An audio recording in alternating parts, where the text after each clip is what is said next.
Hello, everyone. This is the fifth segment of Me versus the Minyan, dedicated to the memory of Lucy Maya and Rina D. Zichronam Livracha. For now, I wanted to leave you with this segment and talk about the person who's not davening, namely the person that's perhaps in the shul, learning, doing what's permissible in the shul, yet not davening.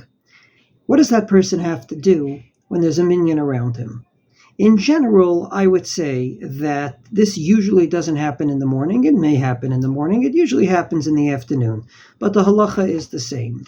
You shouldn't do things that are forbidden in shul, but assuming you're doing what's permitted, you're learning Torah, say, then you have to basically be with the congregation for Kedusha, for Aleinu, for Yud Gimel Midot, as we already discussed.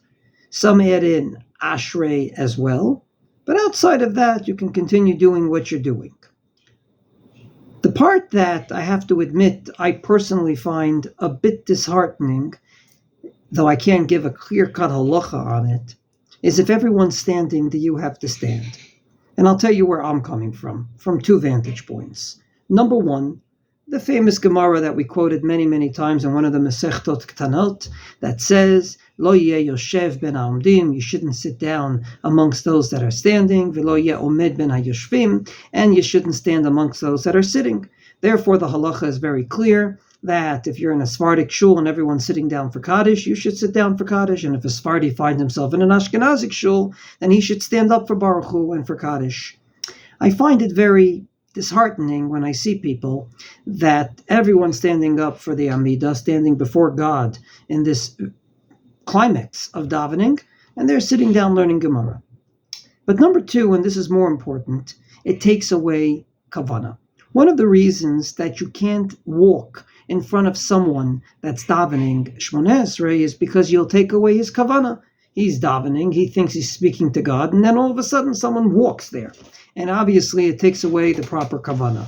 From this perspective, I have suggested to people who have asked me, do not sit in shul when everyone's standing.